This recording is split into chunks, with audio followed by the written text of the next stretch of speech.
hoje, infelizmente, muitas pessoas não conheceram ainda a alegria da fidelidade dentro do matrimônio e ainda vivem essa duplicidade, essa coisa tão, sabe, tão desonesta. Para mim, é uma das maiores atitudes desonestas, né, de um ser humano é o adultério, onde ele engana realmente a esposa ou o esposo, os filhos, os amigos, os padrinhos, né?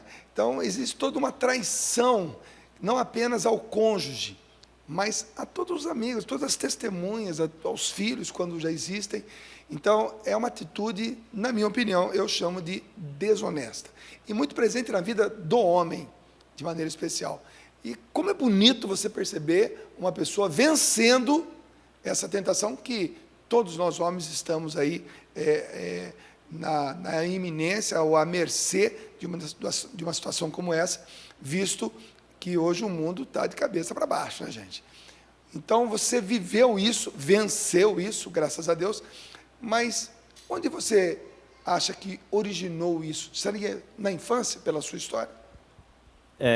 Eu estava refazendo o meu passado e realmente a gente nota que na infância, na adolescência, né, tem um quê disso na adolescência, porque a sexualidade estava frágil. Eu estava me relembrando que eu jovem, com 17, 18 anos, andando com as turmas, né, que a gente tem, e naquele tempo, que nós temos a mesma idade, né, década de 80... 47 anos você tem? Tenho 46, foi 47 final do ano. Então, beleza. Então respeita os mais velhos, por favor. A década de 80 foi uma década muito bacana em termos de música. Sim. A sexualidade, naquela época, estava florando, a AIDS começou com uma intensidade aí. E a época a gente saía com os amigos, né? Entre aspas. E a bebida, graças a Deus, eu não tive o vício de droga, de cigarro, de maconha, de cocaína, mas tive o vício da bebida. Então, onde que a gente tomava aquela bebidinha para poder ter coragem, né? Porque eu sempre fui tímido. Para chegar nas meninas, a gente tinha que tomar uma. E com a turma tomando essa uma, a gente ia para as zonas boêmias, as casas de massagem, que todo mundo acha que é massagem, mas não tem nada de massagem ali. É uma prostituição de um nível um pouquinho mais elevado. Então, comecei nas zonas boêmias, que até os preços eram mais baixos e vicia mesmo, o sexo vicia. E eu viciei na zona boêmia, depois conheci as casas de massagem, que é um pouco mais caro, comecei a trabalhar e tinha um dinheiro para pagar. Não ajudava em casa e ficava com dinheiro por conta de casa de massagem. Você escolhia a mulher do jeito que você queria, preta, branca, ruiva, loira. E era melhor do que a zona boêmia, porque você tinha uma conversa com essa pessoa, pelo menos. Não era aquele negócio de fechar só a porta do quarto. Então, sentia mais à vontade assim. Para quem não se recorda dessa época, ou não tem idade, que foi jovem nessa época, nós estamos falando de uma época onde a AIDS estava começando a aparecer. Até então, o medo era de uma doença venérea, de uma coisa que não levaria à morte, mas se tratava com as injeções daquele tempo. Então, era um costume, muita gente foi iniciada ao sexo, pais levando filhos para as casas de prostituição, pais que tinham medo que os filhos não fossem macho, digamos assim, e realmente levavam os filhos. Uma época que essa educação sexual, essa conversa, esse diálogo nem existia. Aprendia-se tudo na rua, tudo nas revistinhas, as revistinhas proibidas que vinham ensacadas nas bancas, tudo muito, sabe, muito escondido, mas esse proibido despertava nessa época essa vontade, e realmente era uma coisa que viciou muita gente, e muita gente hoje ainda paga um preço muito alto por causa desses anos 70 e 80. Até pela timidez também, né? Era mais fácil você pagar do que chegar numa menina, numa pessoa. E você falou de doenças venéreas. Eu sou militar, né? Eu sou cabo da Polícia Militar de Minas Gerais. E eu lembro dessa época, eu entrei em 88. Em 88, recruta, foi a época que eu peguei uma doença venérea, que foi a gonorreia. Mas, com medo de perder o curso e tudo mais, eu comentei com um colega meu de curso. Aí ele, mais entendido, né? Ele falou, não, isso é gonorreia. Mas vai numa farmácia, eu com medo de ir no médico militar, detectando isso, podia me excluir do curso. Mas era aquele medo, não tinha nada a ver. Mas aí eu fui à farmácia, um farmacêutico me deu um comprimido, passou, estava no começo, graças a Deus. E como você falou da AIDS também, graças a Deus, a gente tem que agradecer sempre, porque porque naquele tempo a gente não usava camisinha. E era sexo anal, sexo normal, de tudo que é jeito e sem camisinha. Então, com a vinda da AIDS, que todo mundo começou a tomar aquela precaução devida, né? Mas tive essa sorte. Deus me guardou disso aí. E com esse vício de sexo, eu lembro até uma vez, eu nunca fui uma pessoa desonesta, cruel com os outros. Eu tinha esse vício de sexo. Eu lembro uma vez que numa casa de massagem, eu fui para o quarto com a mulher, já tinha tomado muita cerveja, fui para o quarto com ela e quando ela tirou a roupa, eu vi aquele barrigão. Eu falei, você está grávida, meu? Estou com 4 meses. Aí eu sentei na cama, na beirada da cama com ela e comecei a conversar com ela, ela começou a chorar. Acabei que eu fui até um psicólogo para ela. Ela estava precisando desabafar, paguei o programa, mas não tivemos nada, né? Não achei legal. Mas a gente via muitas coisas, né, nessa noite, nessa vida de prostituição, vamos dizer assim. A prostituição, ela é, digamos assim, um degrau abaixo, né? Bem abaixo. Sabe aqueles degraus altos? Quando você vai descer, você quase cai. Você tem que saltar para poder pular. É o ser humano que tem um chamado bonito de sentir o amor, de se entregar ao amor, de você sentir um carinho por uma pessoa. E você tem isso, todo mundo tem isso. Tanto é que você teve a hombridade de sentar e de conversar, e ser um psicólogo, digamos assim, daquela prostituta grávida, e naquele dia você respeitou, você inclusive se compadeceu. Isso mostra o quê? Que o ser humano ele tem uma capacidade de amar, de respeitar, e ele tem uma sede em viver isso. Ele tem uma sede, é uma sede em nós, uma necessidade em nós de querer viver o amor, de querer se apaixonar verdadeiramente por alguém, de querer ser de alguém, de querer ter alguém. Então isso está no ser humano. Quando a prostituição, seja ela em que grau estiver, ela vem destruindo isso que o próprio Deus colocou em nós. A atração de um homem por uma mulher, de uma mulher para um homem, foi Deus que colocou isso. É um sentimento que Deus nos capacitou. Mas quando vem a prostituição, isso vai como que se enferrujando, apodrecendo, denegrindo, vai fazendo com que nós nos sintamos pessoas sujas.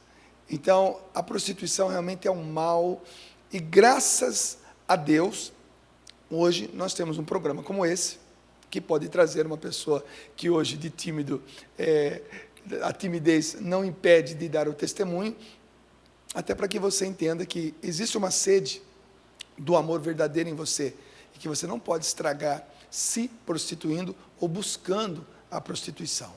Mas foi uma época então que você se entregou.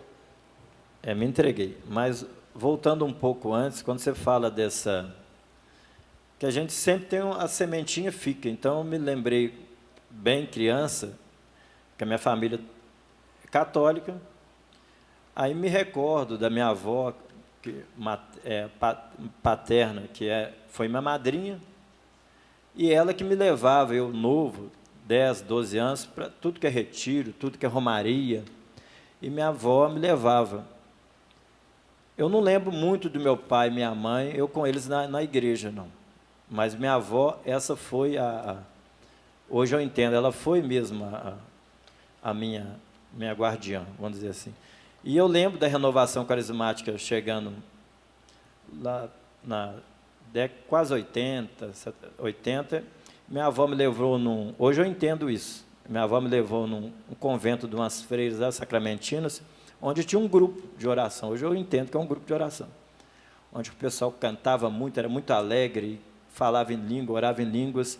Eu falei, vovó está virando crente, gente. O que é isso? Não, mas não entendia. Mas hoje eu já entendo que, daquela época, essa semente da renovação, de ser carismático, já vinha com a minha avó. Em 85, eu nessa juventude doida, né? Eu cismei de ser franciscano, porque eu sempre gostei de vida de São Francisco. Fiz encontro vocacional no convento, lá em Betim. Eram três encontros durante o ano. Entrei com a vontade, mas não com aquela sede mesmo. Vamos ver qual que era. No terceiro encontro, eu fui aceito para a ordem. Aí veio o gelo. Não tem nada a ver comigo. Aí não aceitei. Se a minha avó tivesse viva nessa época, com certeza, que ela era franciscana da ordem terceira, ela tinha me dado um enxoval todo, eu teria pelo menos iniciado na ordem. Então eu vejo o dedo da minha avó, até do meu pai e da minha mãe, na religião católica, para chegar onde eu cheguei, um dia mesmo no fundo do poço, que foi do adultério, de sentir essa saudade do passado, que foi esse Jesus. É a semente bem plantada. Lá na frente ela vai germinar. Vai, com certeza. E hoje eu trabalho na igreja com crisma, com jovem, e tem hora que a gente fica meio chateado, será que a gente está alcançando? Mas, pensando assim, pode ter certeza que o que se você jogar lá na frente, por mais que desvie do caminho, eles vão encontrar o verdadeiro amor.